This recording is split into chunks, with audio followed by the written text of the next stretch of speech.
Okay, so this has a title, it's called Our Life is a Puzzle. It's a little Christmas message, so listen up and use this wherever you think it might fit into your lives, okay? Picture an old tattered puzzle, okay?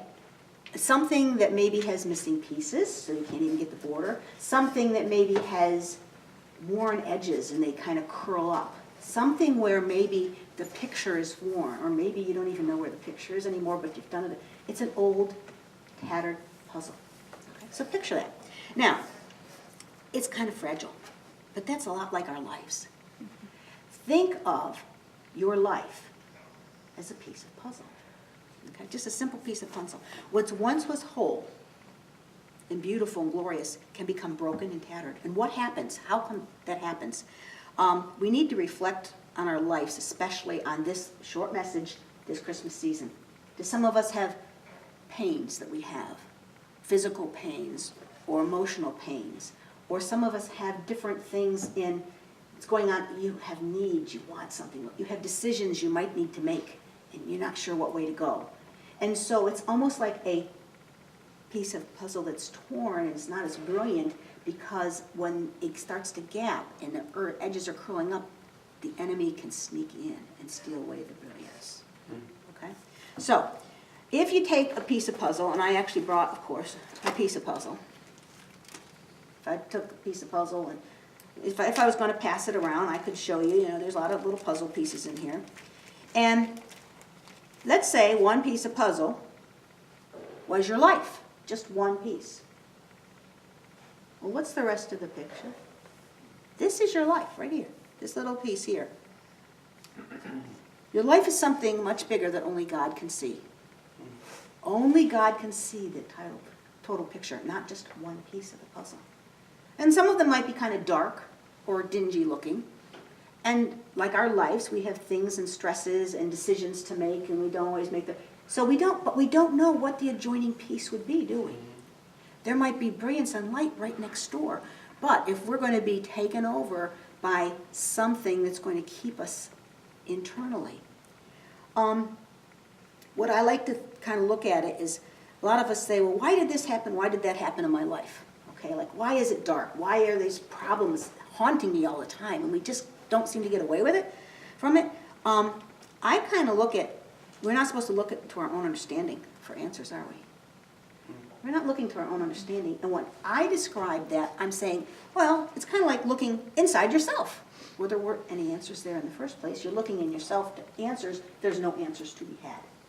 So you cannot lean on your own understanding. You have to lean on what Father says. So we are given the freedom of choice, of course. And sometimes we're at the wrong place at the wrong time with the wrong people, and make the wrong decisions. And so these little dark pieces may mean nothing else than just little dark pieces, because you're not allowing yourself to be able to put together the pieces that God has laid out for your life. And all these pieces are just kind of dark and dingy, but what does the real puzzle look like? I'm not really sure. We limit ourselves to seeing only our own little piece of the puzzle, and we can't do that. We have to listen to God and the big message outside. He loves you, and He knows what's best for you, and it's right there when we trust and have faith in Him. And that's the big thing. We have to believe, we have to have faith, above anything that's happening in our life. So, you see, we only have a few pieces of the puzzle. Like one is our life, God has the rest of the pieces. And we so often forget that this simple little thing can work. Now, anyone can tell me from any of these pictures, even if I threw them out here, what the whole picture is? Do you think any of you could get it? Even if I put a few more out there, you would not be able to get the whole picture, would you? Because it wouldn't be there. So, only in His timing will these answers and directions be given to us. So, we have to keep praying. We have to surround ourselves with positive people, with positive influence. Keep getting fed the Word so that the other pieces of the puzzles will fall in. Because if not, we're like cut off from the rest of the glory of God. So, who wants to see what the puzzle really looks like? Anyone want to see what this dingy dark thing really looks like? I'll show you. Okay, let me see. Oh, this is I would say that there's 100 pieces in here. Oh, no, I don't have 100 pieces yet. I gotta put these in there for 100 pieces. To make it complete, right? We need all the pieces of the puzzle for Father. But that still does not tell you what the picture is. It's dark, it's dingy. Well, let's just see. Ooh, I happen to have a smaller version of this puzzle in here. Oh, goodness gracious. And this one happens to be, for you, Brandon, just to remind you, you're a piece of the puzzle. It's dark and dingy, or is it not? It is not. It's got a message. It's all about the Lord and His love for us. And this is the actual picture of the eclipse that, I played with. But, so John 3:16, what is John 3:16? He what?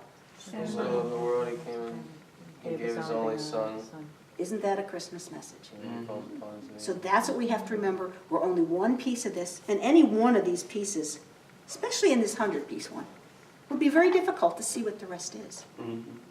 So anyway, Brandon, this is for you. Thanks. And Brian, you get the 100-piece one, and there's picture is in there too. And you can turn that off. That's all this little message is.